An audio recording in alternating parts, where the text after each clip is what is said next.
What is going on, everybody? Welcome back to Sideline Summit. This is episode 15. We're going to be talking some NFL draft today, winners, losers, and then we're going to be talking some NBA playoffs. We're in the semifinals. All the matchups are set up. Some games have already happened, but we're going to give our thoughts, predictions for the outcomes of this series. Yeah, man, we got a good episode today, and we got a huge announcement that I'm going to make in a second. But first, I'm with UPenn's finest, Danny Cole. Danny Cole, how are you doing today? Man, the draft just happened.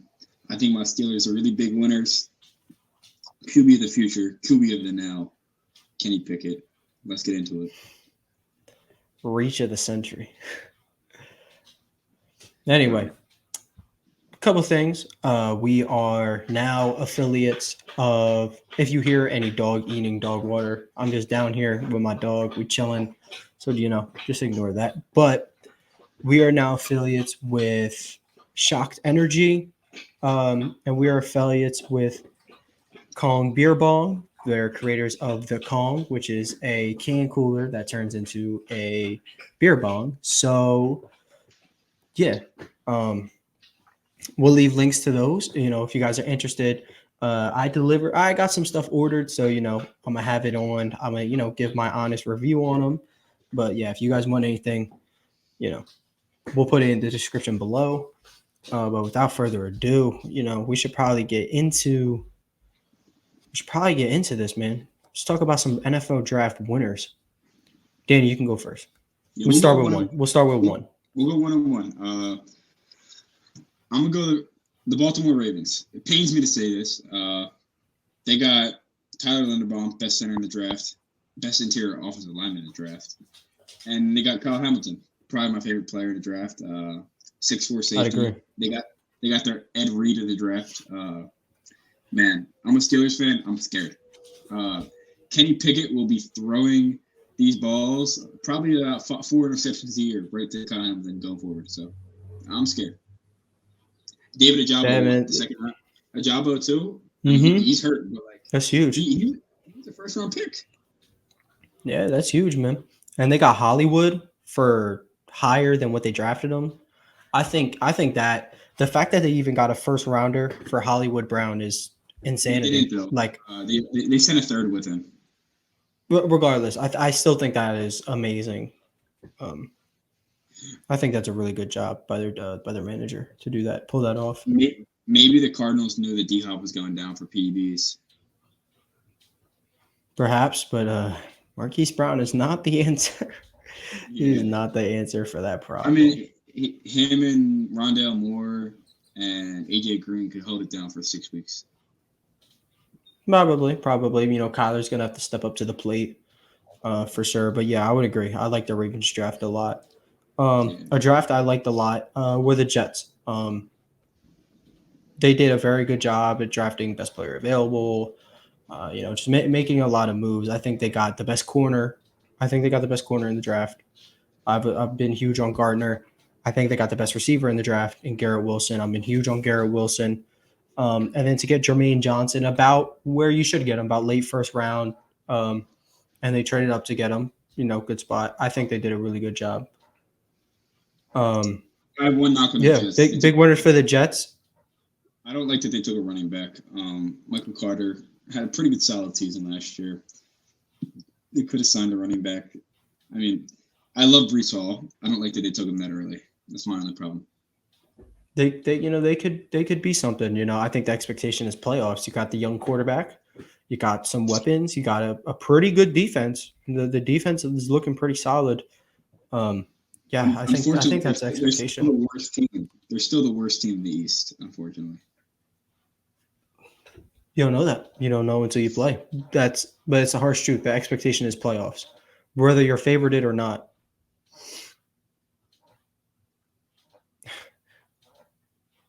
It's that allergy season, man.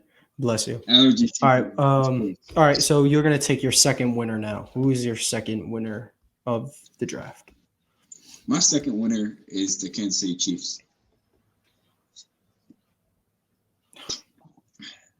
Apologize for that pause. These allergies are really killer. These Kansas City Chiefs,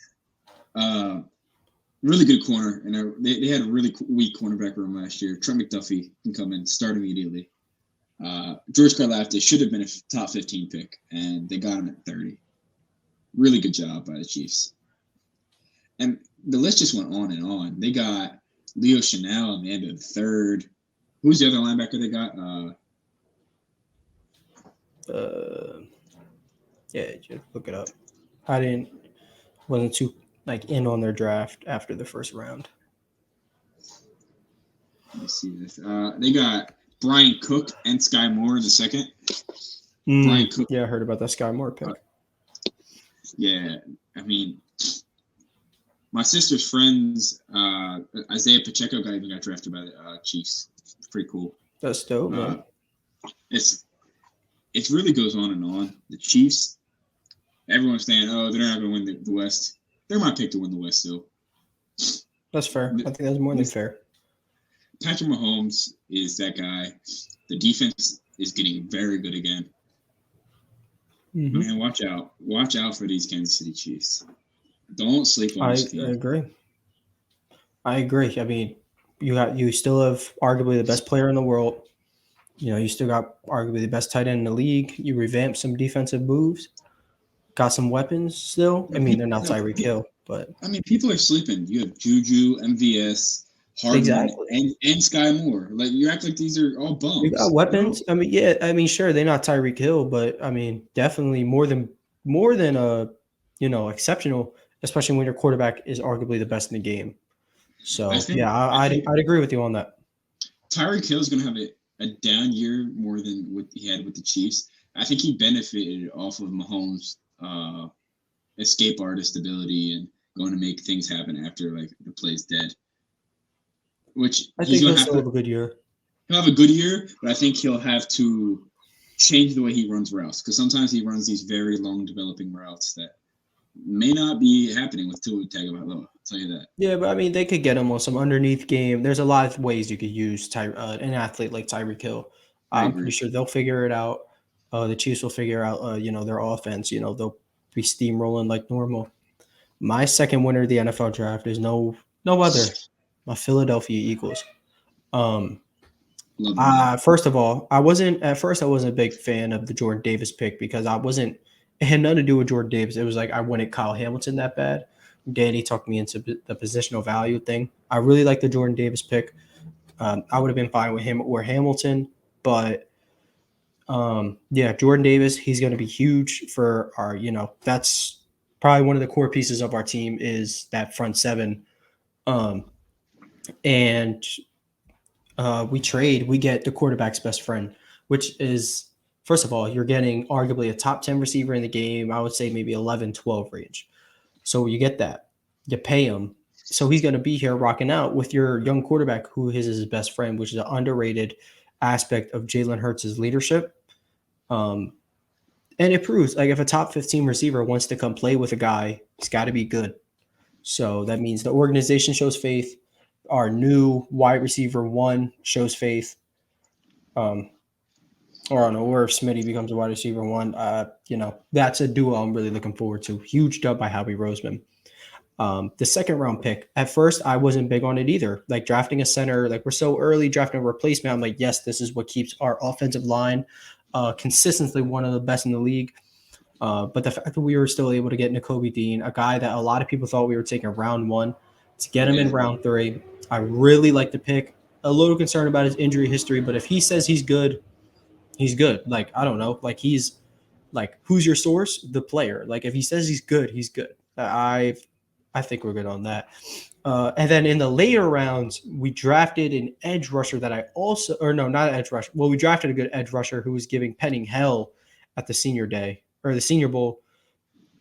I do forget his name. I apologize. I'm a fake fan, I fear, but I'm certainly a fake fan for not knowing our 4th round pick's name. I'm also a fraud because I don't know the tight end we drafted the name. Also big friends with Hurts. When a player has say and GM is bringing in his friends and all that, that shows they have trust in him and they want him to succeed. Not like a LeBron-esque where LeBron will literally go sign his friends himself, but Huge.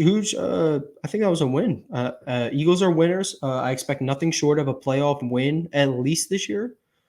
They should win their division. Hurt should be a Pro Bowler. You know, there's a lot of expectations for this Eagles team in my eyes. Yo, I don't think that people are going to talk about this. Dak Prescott might be on a short leash. If he doesn't win the East 2 times, if he doesn't win the East at least once out of the next 2 years, the Cowboys might go take a quarterback in the next 2 drafts.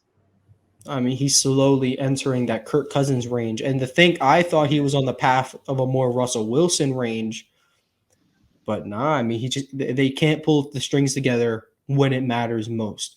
That is I think why I say the Cowboys are going to cowboy. It's Kellen Moore. Kellen Moore is a bright young mind, but it's almost sometimes like I don't know, he's coaching himself out of a. Here's what I'll say: the Cowboys and the Browns are very similar. And they have these really great teams on paper, and they can't seem to play well. I don't know why, but they're both teams in our division that we both hate, and they suck every year after year. And sometimes they'll win the division. Speaking of teams that suck, we can get into our losers. I think I'll get into my first one. My first one is a little debatable, depending on how you look at it, is the Tennessee Titans. Yes, I do like I think Malik Willis was a great pick for where they got him because your quarterback is Ryan Tannehill. He's a very mid quarterback, and he played very bad in the playoffs. And if Willis can tap his ceiling, the sky's the limit, But as a team, you're constantly in the playoffs. You got the 1 seed. You found yourself in the AFC Championship game a couple of years ago. I feel as if trading the franchise receiver, and now your wide receiver 1 is either Treylon Burks or is Robert Woods coming off an ACL tear. Your quarterback is either Ryan Tannehill or rookie Malik Willis. That's rough.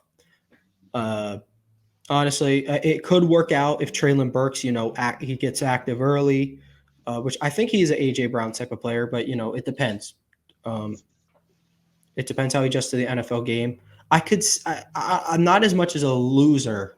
I think they were more like a C plus, not really the direction you want to go in terms of a playoff team. In my eyes, I agree. I feel like if you're a playoff team, go for the Super Bowl. Don't backwards. Like the Raiders. The Raiders were a team that barely snuck into the playoffs, and they were just like, no, it's not like we got in there fluky.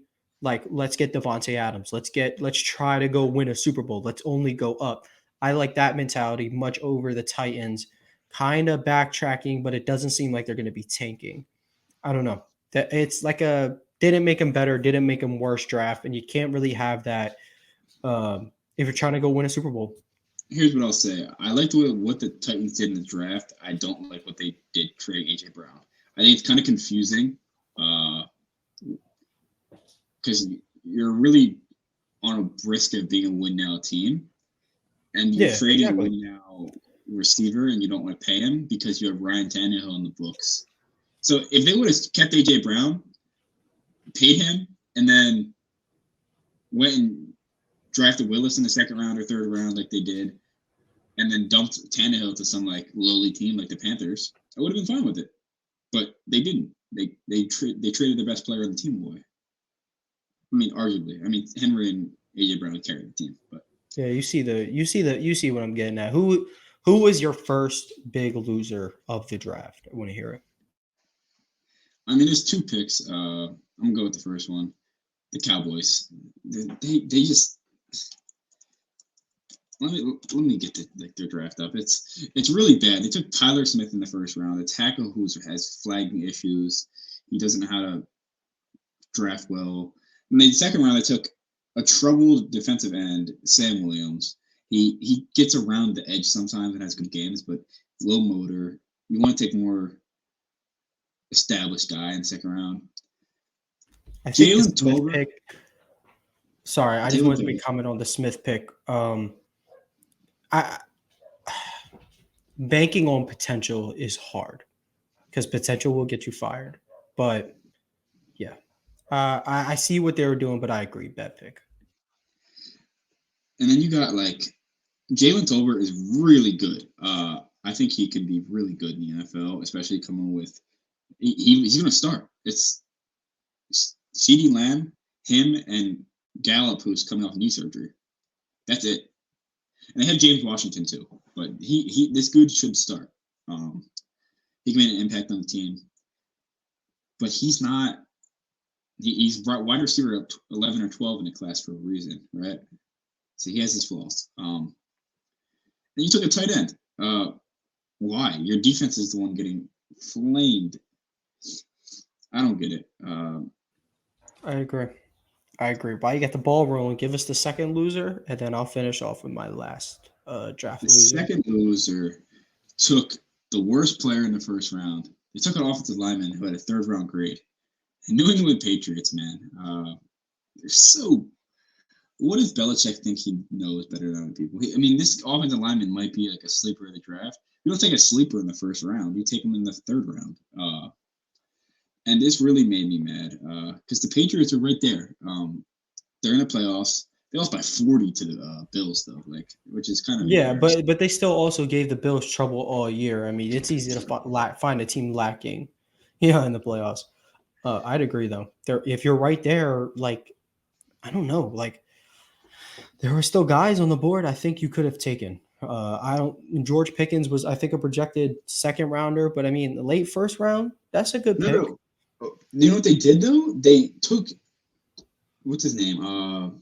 Cole Strange? Receiver out of Baylor, Tyquan Thornton or something like that. Wasn't he the one who ran the fastest 40? He's fast, but I don't get it.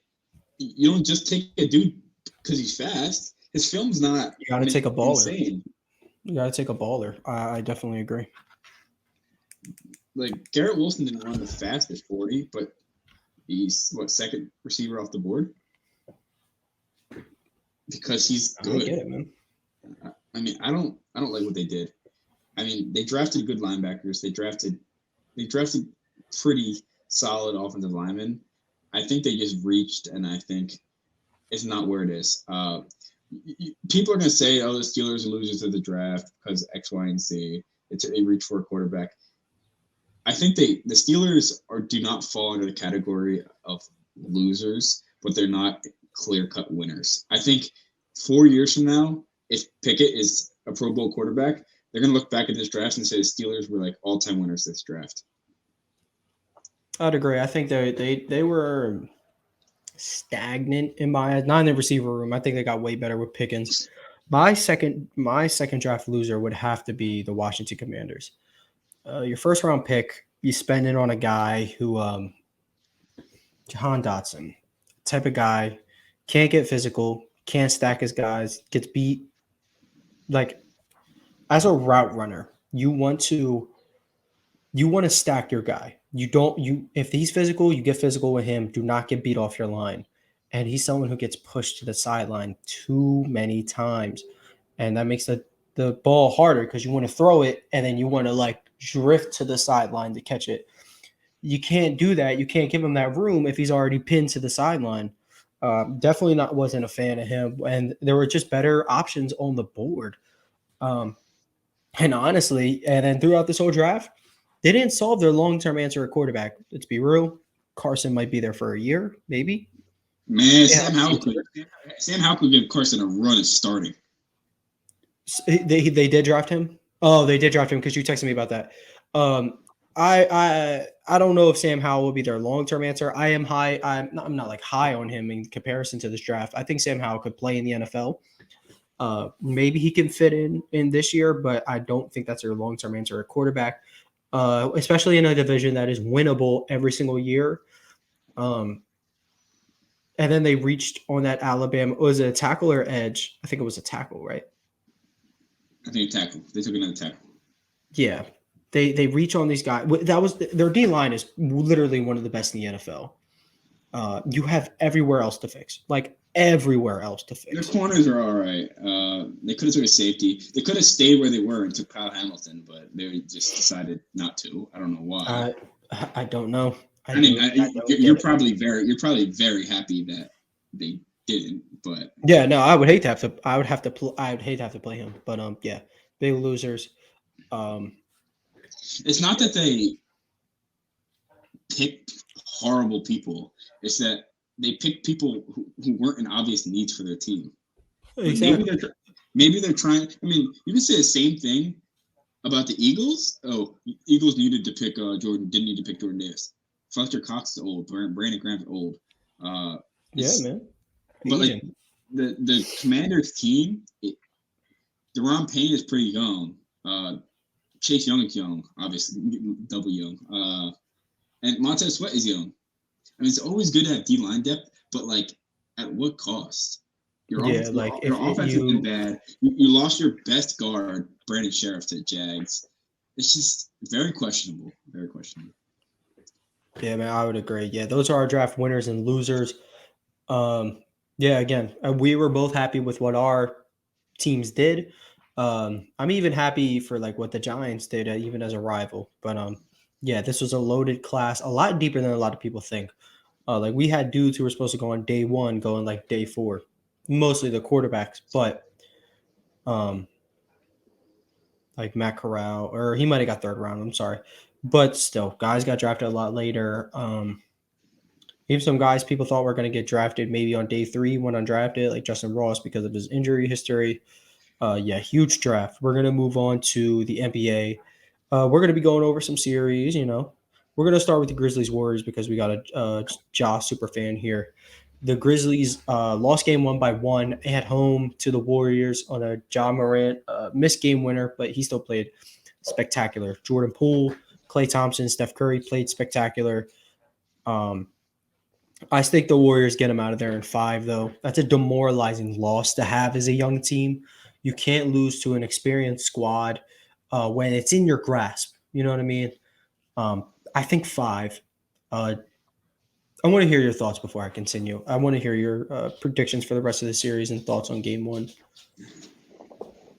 I got Warriors in 6. I think Ja can get 2, especially at home. I think they can grab 1 more at home. So you're saying they take game 2, lose both games at Oracle, and then take game 5? Yeah. I think that's fair to say. I think that's fair. I'll still say 5. I think this Warriors team, when they're hitting on all cylinders and their heart and soul isn't getting ejected, they're a pretty good team. Believe it or not, they're my favorite to win it all at the moment. I think my favorite to win it all is still the Greek Freak. So Giannis, he's my favorite to meet him at the moment as a NBA fan, looking at it through those goggles. Not a Celtics fan. I can't say them. Like I just can't do it because I look at him through a different lens and I see all the negative. Not like a hater, like not like, oh, we'll never win this, but it's kind of like, you know, like, oh, it's too good to be true. So I'm gonna say the Bucks Warriors for now. But yeah, this series, Ja's gonna have to grow as a decision maker. And that last play, he's kind of going down and he's looking to do it all himself. And the Warriors know that, so they just collapse on him. He's trusted his teammates all year. You got good guys, Jaren Jackson, Desmond Bane, Dylan Brooks wasn't necessarily playing all too well, but still, you got to learn how to trust his guys. It's part of the process. I get it. He's a great player. He's going to continue to grow. This series could be a learning experience. You know, if he could get 2 games out of it, sure. But I know they have higher aspirations and are hoping to win the series. But the pool party and the splash brothers could be just a little too much for such a young team, and especially for, Taylor Jenkins. If he could pull out a couple games, I think that's amazing going against a 3-time NBA champion head coach. I agree. I really agree with that. All right, let's move on to the other West series. Suns Mavs played last night. Recording on Tuesday. It's posted on Wednesday.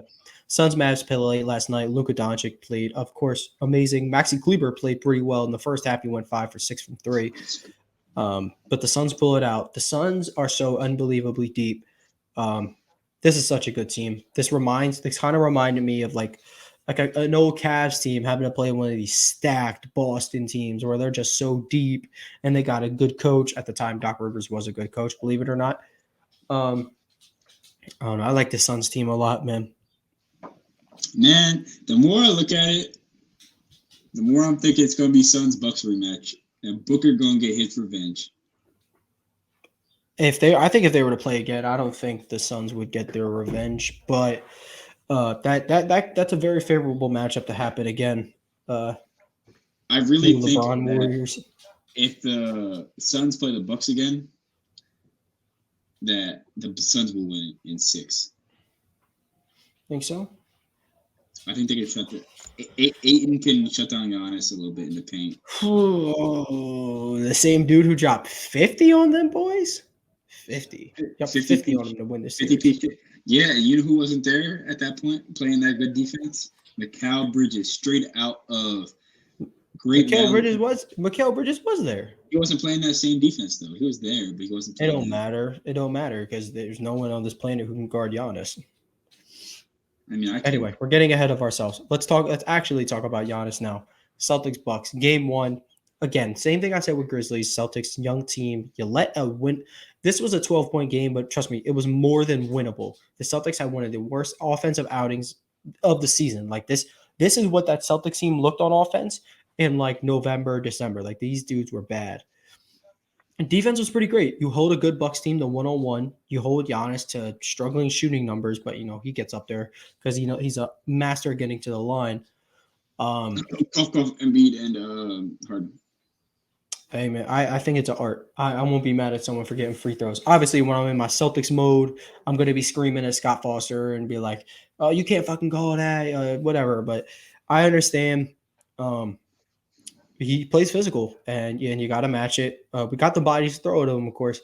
We can't let other people beat us. And Pat Connaughton and Grayson Allen, Bobby Portis, Javon Carter. These dudes can't be beating us. Especially if Jaylen Brown's having an off night, Tatum's having an off night. Those two have to bring their A game or they're going to lose. It's that simple. And that The guy Bucks from have been Boston, great. Marcus Smart. Yeah, Smart's got to bring his A game as well. Giannis and the Bucks, I feel, are a little bit better. Not they play better team basketball without Chris Middleton, which leads to success. So if you want to say they're better, go ahead. Chris Middleton there kind of stops the ball movement.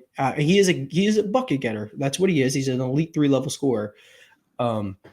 But sometimes you need that ball to keep rolling. And if you surround Giannis with guys, Brook Lopez, Bobby Portis, Grayson Allen, Javon Carter, Pat Connaughton, Drew Holiday, like if these guys are hitting their shots, it's insanity. But if you pass out to Chris Middleton, that ball might slow up a little bit. Regardless, I think they're the best team in the East with or without Chris Middleton. The Celtics do play tonight, which is supposed to on Wednesday. I predict the Celtics to defend their home court maybe a little bit. Bounce back game. I don't think Jaylen Brown plays for the Bucks like he did last game. I don't know. And for this series, I have the Celtics winning in 7 now. I originally had 6. I'll stick with 6. I'll say Celtics in 6, which means they have to win 4 of the next 5 for that to happen. But I'm a man of my word. So I'm not going to backtrack now just because I've seen them lose one game. I believe in them. Yeah, I mean the Celtics are showing they can defend. I'm horribly biased, so I understand if you disagree. They can defend anybody in the league. And I'm not going to take the same approach as you because of what you said. But I also agree, Celtics in 7. They can defend Giannis. Giannis is going to be smothered the way KD was smothered. I think they just had a bad game. They can bounce back, play defense. That's consistent. Sometimes you'll have a bad offensive game, but playing good defense is always consistent. And I think that'll show through in games 2, 3, 4, and 5. And I think they pull it off in 7. All right, man. Yeah, this is my most anticipated series, of course, because as you know, near the end of the season, Celtics Bucks did play. This was basically for the chance. Well, it didn't end up mattering, but at the time, it was huge for playoff seeding. Bucks played everybody, I believe, besides Chris Middleton, and the Celtics rested Tatum. Williams wasn't back, and Horford wasn't playing. Celtics ended up losing by around 6. It was a really good game, and then at the end, the last day of the season, the Bucks sat all their starters and the Celtics played all their starters. So basically the Celtics had control. So the Bucks lost. The Celtics then had control over did they want 2 seed or 3 seed? They took the 2 seed. What that said to me was not that the Bucks didn't want to play the Nets. I promise you, I don't think any team feared the Nets. I really don't. I think they just, I don't know. I feel like home court advantage did not matter if they were to meet Boston in the second round. Or maybe they just And thought the Nets were going to beat the Celtics. I don't know. But they deserve to be that confident. They have the best player in the world. They have one of the 5 best coaches in the NBA, I believe. Very deep team. They could definitely go win back to back. If Giannis wins back to back Finals MVPs, I think we're looking at a top 20 player all time, maybe top 15, he's top 10. top 10. I wouldn't say it just yet. Not just yet. How about But this? he's got it all. What if He he just has to averages? stay the course. What if he averages 50, 10, and 10 in the finals? If he averages 50, 10, and 10 in the NBA today, I will consider him a top 5 player of all time. If he stays the course, he will definitely be a top 5 player of all time. He might be the I best player of am all time. He might be the best if of all he time. if but he'll have to really have a long prime because like he started off really rough. You know what I'm saying? What I'll tell you is, if any player is gonna have a long prime, it's a dude that's 7 foot tall and athletic as fuck. So that can be bad on his knees, but he really treats his body good. He's smart. He is smart, and his adaptability to the game. I'm guys. This man, like he has a post, like he is a post fadeaway. Like it's really like good. Like it's a good post fadeaway. He is a good pull up mid range. Sure, he's not Kevin Durant with Hezzy Tween. The dude makes his shots. You can't leave him open. He makes his shots. He's an underrated scorer. He is an underrated scorer. He is that good. He's that guy. He doesn't average 30 off run and dunk. People do decline him the paint. And what does he do? Post up, turn around, hits his jumper. He put in the work, and Unfortunately, Embiid better. he's not better. No one on this planet right now is better than Giannis Antetokounmpo. That was sarcasm. That was sarcasm. But I mean, look, if you want to make the argument, it's better be a good fucking argument. But all right, well, moving on to Embiid and the Sixers. Doc Rivers is horrible. A winnable game without your best player on the road, you blow it. Tobias Harris played great. James Harden was Maxey was but you lose this game because you keep putting out a dude who is unplayable. DeAndre Jordan is unplayable, especially against one of the best centers in the game. They have no answers, apparently, for these wing shooters that they got. Tyler Hero played phenomenal last night. he is I don't know, man. he is so shaky though. One game he'll put up 30, the next game he'll put up 10 points and shoot 4 of 13 from 3. That's how it is. As the life of an early bucket getter. You're going to be inconsistent. He's in that cycle right now. Like he had a good first year and a second year. He's got to find the consistency to become an all-star level player, which I think he will. High on Tyler Hero, great player, elite bucket getter. My homeboy Tyler playing South Beach for real. He do play in South Beach, man. But yeah, the Heat. I don't know. One thing I think is important for the Heat, what's actually on the line, they have to defend home court. You cannot lose one of these first 2 games and then Joel Embiid comes back. Because these winnable games become winning games when you add, in my opinion, the best center in the game. I get a lot of people say Jokic, but I have my reasonings, trust me. What I'll tell you is this. If Embiid comes back and it's 0-2, I think he can come back and win 4 out of 5. If he were to win 4 out of 5, like win this series down 0-2, that's tough. That is a real bad look for Jokic. I don't care what Jokic had to go against. I get it. It's the Dynasty Warriors and whatever. But this man's playing the 1 seed and a team that was on a tear, only had lost 1 game up to that point when Embiid comes back. I don't know. I still think the Heat win in 6, but, this could be huge. I mean, there's no pressure on Embiid. You're coming back down 0-2. Like, what do you expect? But if he were to find a way to win the series, it's huge for him. Ready? Huge for his confidence going forward. Prediction.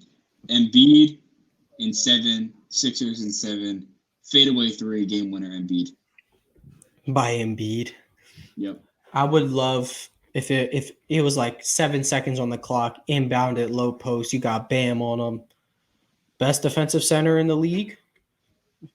Best low post player in the league, man. You know, it'd be even better. Danny Green, Trey Ball to win the game. Fuck no, that is not happening. Oh man, Make up for what happened with LeBron in the finals. that ain't happening, bubble boy. All right, well, again, that's all we got for you guys today. Except have that announcement. If wherever platform you're listening to this on, YouTube, Apple Music, Spotify, stop what you're doing. Go to our YouTube channel and get us to 100 subscribers. When we get to 100 subscribers, we will be doing a free jersey giveaway. We'll be putting out more details and stuff when we get there. So, yeah, if you guys get us to 100 subscribers, we're going to be doing a free jersey giveaway. Details coming then. Share with your friends. Be like, yo, like sub to this account. It's free. Like it takes 2 seconds. I mean, make your dog an account, make your family account. Tell your like use every Gmail you have, whatever. Tell your cousins, tell your brothers, sisters, uncles. Yeah, just tell them if they give us a subscribe, man. Once we get to 100, we'll announce the details, and you got a chance to win a free jersey of your choice. It could be anything you want, and it's on us. So yeah, help us get to 100 subscribers. We'd really appreciate it. Again, sponsored by Kong Beer Bong and Shocked Energy. We're going to be leaving the links to that if you guys want to go shop there. Again, it's always great talking on the podcast with Danny. We'll be back next Wednesday, of course. Hopefully by this time the Celtics haven't gotten swept. But yeah, man. Thank you guys for tuning in so much. Make sure you guys have a great day. Stay active. Bryce Young Heisman 2 times. Hey.